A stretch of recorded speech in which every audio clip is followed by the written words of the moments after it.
पापा, आपने आज तक मेरे लिए किया ही क्या है? पैदा कर दिया तो क्या मैंने कहा था आपको कि मुझे इस धरती पर लेकर आओ? बस्ते का बोझ लेकर भेज दिया कि जाओ पढ़ो, नौकरी करो, फिर मेरी सेवा करो। क्या इसी दिन के लिए पढ़ाया लिखाया था मुझे? मैं तो कहता हूँ मैंने अपने दम पर जो किया सो किया। आपने मेरे लिए कुछ नहीं किया। मुकेश ने अपने पिता रामानंद बाबू से कहा। रामानंद बाबू ने उम्मीद भरी नज़रों से अपनी बहू शीतल की ओर देखा। वो बोली, मेरी तरफ क्या देख रहे हैं? सही तो कह रहा है आपका बेटा।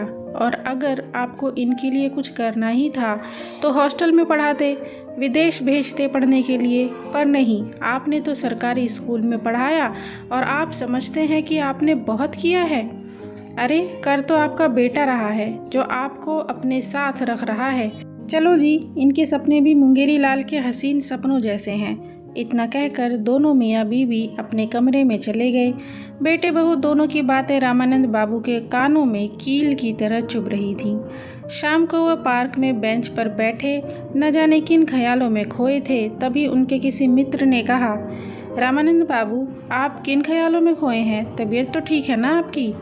अरे इतने लोगों के होते हुए भी आप अपने ख्यालों में खोए हैं। रामानंद बाबू बोले, कुछ नहीं, बस सोच रहा हूँ कि जीवन में आखिर मैंने किया ही क्या है। क्या आप लोगों ने अपने परिवार या बच्चों के लिए कुछ किया भी है कि नहीं? ऐसा ना हो कि कुछ समय बाद आपसे कहा जाए कि आपने आखिर मेरे लिए किया ही क्या है। इतना कहकर वो चुपचाप पार्क से निकलकर अपने घर की तरफ चल दिए। रास्ते भर उनके दिमाग में अपने बेटे बहू की कई बातें चल रही थीं। घर कब आ गया उन्हें पता भी नहीं चला। हॉल में कुर्सी पर बैठते हुए वे अपनी पत्नी कमला जी से बोले, सुनती हो, एक कप चाय तो पिला दो, थकान महसूस हो रही है। थोड़ी देर रुककर उन्होंने सोचा शायद कमला जी ने सुना नहीं। यह सोचकर वह रसोई में गए तो देखा कमला जी भी किन्हीं ख्यालों में खोई थीं। उनकी उदासी दूर करने के लिए रामानंद बाबू ने अपने गम को एक किनारे किया और बोले, ऐ मेरी जोहरा जबी, क्या अपने शौहर को एक कप चाय दे सकोगी? कमला जी अपने ख्यालों से बाहर निकली और बोली, अरे आप आ गए, मैं कब से आपका इंतज़ार कर रही थी। रामानंद बाबू बोले, तुम्हें मेरी इतनी याद आ रही थी? अरे पहले बताती तो मैं जाता ही नहीं। कमला जी बोली, आप भी ना, देखिए ना, आज बहू को जल्दी ऑफिस जाना था जिसके कारण मुकेश टिफ़िन नहीं लेकर गया और बोल रहा था आज एक ज़रूरी मीटिंग है।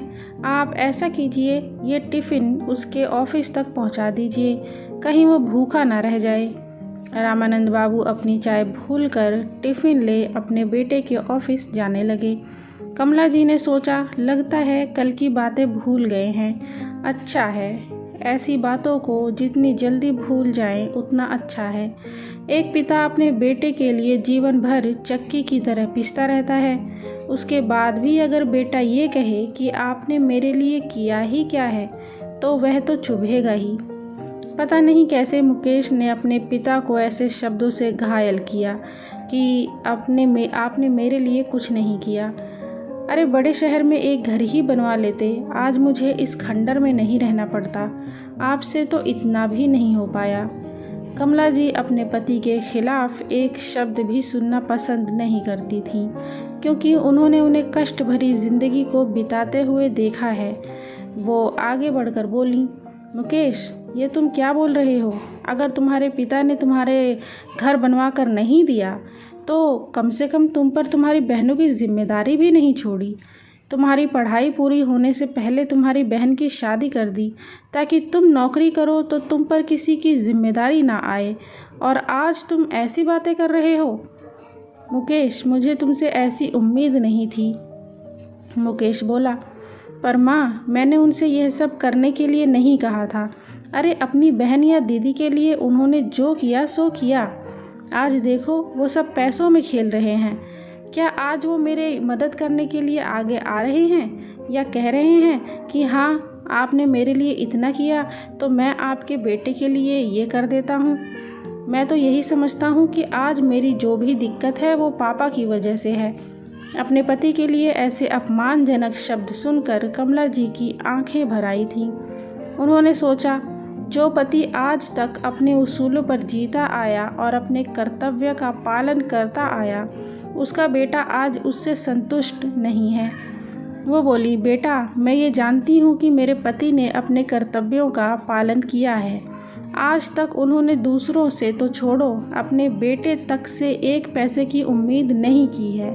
मुकेश बोला, माँ आप पहले भी पापा की तरफदारी करती थी, आज भी कर रही हैं। अरे मैं कहता हूँ अगर उन्होंने हमारे बारे में सोचा होता तो आज मेरी पत्नी को काम नहीं करना पड़ता, वो भी आपकी तरह घर में पलंग तोड़ती रहती। पर नहीं, मेरे बाप का क्या हुआ, आज उसे भुगतना पड़ रहा है। और दोस्त को देखो, पैसे की कोई टेंशन नहीं है, क्योंकि उसके पिता ने बड़ा घर पैसा सब रखा है उसके लिए। जीवन भर उसकी पुश्तें आराम से रह सकती हैं। पर मेरे पिता ने तो सारी जिम्मेदारी मेरे लिए बचा कर रखी है। अरे आज तक मेरे लिए उन्होंने किया ही क्या है। मम्मी जी आखिर ये गलत क्या कह रहे हैं? अगर आप पापा जी को पहले ही समझाती तो आज हमारी स्थिति ऐसी नहीं होती। मुझे भी तो आराम करना अच्छा लगता है, पर नहीं। अब देखिए, सारी ज़िंदगी उन्होंने दूसरों के लिए किया और अब आप दोनों के लिए हमें करना होगा। फिर भी हम आपसे कुछ नहीं कहते, ये क्या कम है? कमला जी की आंखों में आंसू आ गए। तभी रामानंद बाबू बाहर से अंदर आए। कमला जी ने झट से अपने आंसू पोंछे और हंसते हुए बात बदल दी और बोली, अरे बहू, तुम हमारे बारे में कितना सोचती हो। हमें इस घर में कोई कमी नहीं है। यह देखो तुम्हारे पापा जी भी आ गए। देखिए ना, ये लोग कैसी बातें कर रहे हैं। रामानंद बाबू ने एक नज़र अपने बेटे को देखा और दूसरी नज़र अपनी पत्नी पर डाली और मुस्कुराते हुए बोले, कमला तुम बिल्कुल नहीं बदली। आज भी तुम अपने बेटे की कटु बातों को बदल रही हो। मुझे खुशी है कि तुम बेटे बहू में अंतर नहीं करती। पहले बेटे की गलत बातों को छुपाती थी, आज बहू की बातों को छुपा रही हो। कमला समझ गई कि रामानंद बाबू ने सारी बातें सुन ली हैं। वह बोली, नहीं जी, इनके कहने का मतलब कुछ और था। मुकेश बोला, हमारे कहने का मतलब वही था। रामानंद बाबू बोले, बेटा मुझे तुमसे कोई शिकायत नहीं। तुम मेरी परिस्थिति अभी नहीं समझोगे, जब तुम पिता बन जाओगे तब तुम समझोगे। इतना कहकर वह अपने कमरे में चले गए। कमला जी को राहत मिली कि शायद रामानंद बाबू ने बेटे बहू की बात नहीं सुनी और वह बात वहीं ख़त्म हो गई। रामानंद बाबू ने सारी बात सुन ली थी, बस वो पत्नी को दुखी नहीं करना चाहते थे। खैर, रामानंद बाबू तपती दोपहरी में अपने बेटे के लिए टिफ़िन लेकर ऑटो में बैठकर उसके दफ्तर पहुँचे। बेटा जो एसी से बाहर नहीं निकलता है, उसके लिए पिता गर्म धूप को भी ठंडी हवा समझकर झेल गया। तीसरी मंजिल पर मुकेश का दफ्तर था। लिफ्ट के सामने भीड़ थी। बेटे को कहीं भूख न लग गई हो, यह सोचकर बेचारे रामानंद बाबू सीढ़ियों से ऊपर जाने लगे। चढ़ते चढ़ते उनकी सांस फूलने लगी। जैसे ही वह तीसरी मंजिल पर पहुँचे, आगे बढ़े गार्ड ने उन्हें रोक दिया तो वह बोले, ये मुकेश जो इस कंपनी का मैनेजर है, उसका टिफ़िन है, क्या मैं उसे दे सकता हूँ? गार्ड बोला, नहीं, अभी मीटिंग चल रही है और बड़े साहब भी अंदर हैं, अभी आप नहीं जा सकते और आप बाहर जाकर रुकिए। बेचारे रामानंद बाबू आधा घंटा वहीं खड़े रहे। उनके पैर जवाब देने लगे तो वह सीढ़ियों में बैठ गए। गर्मी से पसीना टपक रहा था, उनकी हालत खराब हो रही थी। करीब 1.5 घंटे बाद लोगों की आवाज़ आने लगी। शायद मीटिंग ख़त्म हो गई थी। बड़े साहब के साथ और भी लोग उनके पीछे पीछे आ रहे थे। उन्हीं में मुकेश भी था। जैसे ही मुकेश की नज़र पिता पर गई, उसने उन्हें आंखें दिखाकर एक किनारे होने का इशारा किया। उनके पसीने में भीगे हुए कपड़े और बिखरे हुए बाल देखकर मुकेश अंदर ही अंदर उबल रहा था कि अरे, कम से कम मेरी इज्जत का तो सोचा होता। मुकेश के बॉस आगे बढ़ गए। जैसे ही रामानंद बाबू बेटे की तरफ बढ़े, मुकेश ने हाथों से उन्हें वहीं रुकने का इशारा किया। मुकेश के बॉस जाते जाते पल को ठहर गए और पलटकर रामानंद बाबू की तरफ देखा और गार्ड से पूछा, ये बुजुर्ग व्यक्ति कौन है और यहाँ क्या कर रहे हैं? गार्ड बोला, सर मैंने इनको बोला था यहाँ मत खड़े रहिए, फिर भी ये यहीं रुके थे। ये मुकेश सर के पिताजी हैं, उनके लिए टिफ़िन लेकर आए हैं। वह बोले, ठीक है, इनको मेरे ऑफिस में भेजना। मुकेश ने तो अब अपना सर पकड़ लिया। भगवान, इज्जत के साथ साथ लग रहा है आज मेरी नौकरी भी गई। आज तक तो इन्होंने मेरे लिए कुछ नहीं किया, पर मेरी इज्जत की धज्जियां उड़ा कर रख दी हैं। रामानंद बाबू वहीं बेंच पर टिफ़िन रख कर जाने लगे तो गार्ड ने उनसे कहा, बाबूजी, आपको बड़े साहब ने अपने ऑफिस में बुलाया है। रामानंद बाबू उनके ऑफिस में गए। वहाँ मुकेश के साथ और भी 2-3 लोग थे। जैसे ही रामानंद बाबू कमरे के अंदर दाखिल हुए, मुकेश के बॉस उठ खड़े हुए और हाथ जोड़कर बोले, आइए आइए, आप रामानंद सर हैं ना, जो रिफाइनरी टाउनशिप के स्कूल के शिक्षक थे। रामानंद बाबू आश्चर्य से उन्हें देखने लगे और बोले, जी हाँ, मैं रामानंद हूँ, पर मैं आपको नहीं जानता। आप मुझे कैसे जानते हैं? मुकेश के बॉस ने सबसे पहले उनके चरण स्पर्श किए तो सब अधिकारी अचंभित हो गए। फिर वह बोले, सर, मैं आपका शिष्य आलोक झा। शायद आप मुझे भूल गए। आपकी शिष्या की बदौलत ही आज मैं इस स्थान पर हूँ। याद है आपको, मैं फीस नहीं दे पाता था, फिर भी आप मुझे पढ़ने से कभी पीछे नहीं हटते थे, बल्कि मेरे घर में आकर मुझे पढ़ा कर जाते थे। रामानंद बाबू हंसने लगे और बोले, हाँ हाँ, याद आया, आप तो बड़े व्यक्ति बन गए हैं। आलोक बोला, सर, आप खड़े क्यों हैं? आलोक ने अपनी कुर्सी रामानंद बाबू की ओर बढ़ाई और उन्हें सम्मान के साथ उस पर बिठाया। फिर सब कर्मचारियों से कहा, ध्यान से देखो इस व्यक्ति को। आज मैं जिस पोजीशन पर बैठा हूँ वो इनकी बदौलत है। यह सारी बातें सुनकर अन्य कर्मचारियों के साथ साथ मुकेश भी हैरान था। फिर दोनों में बहुत बातें हुई।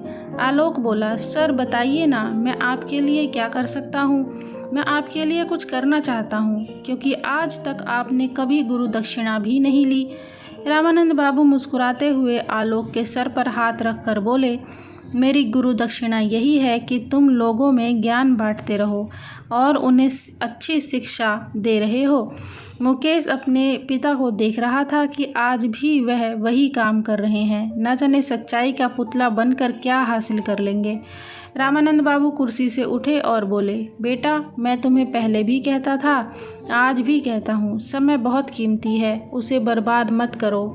आज तुम्हारा वक्त मैंने बहुत बर्बाद कर दिया।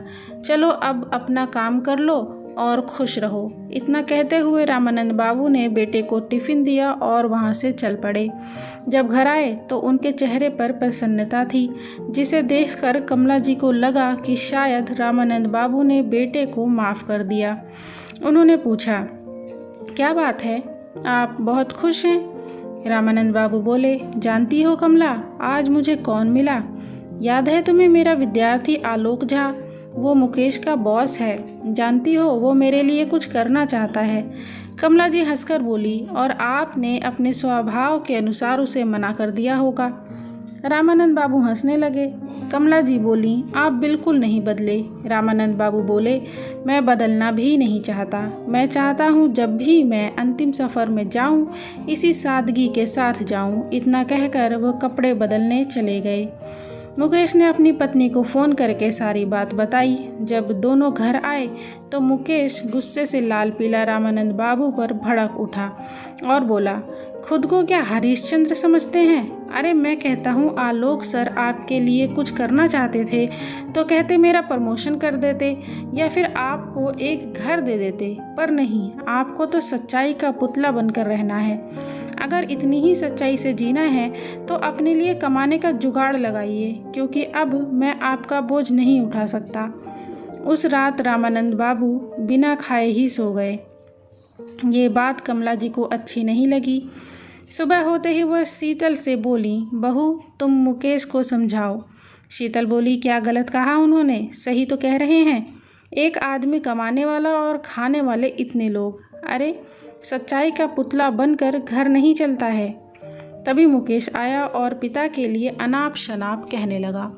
यह बात कमला जी को बर्दाश्त नहीं हुई और उन्होंने उसके गाल पर एक ज़ोर का थप्पड़ जड़ दिया और बोली, नालायक, आज तक मैं तेरी हर बात को टालती रही, पर तेरी हिम्मत कैसे हुई अपने पिता के लिए ऐसी बातें करने की? अरे अगर तुम में हिम्मत है तो तुम अपनी गृहस्थी अलग जाकर क्यों नहीं बसा लेते?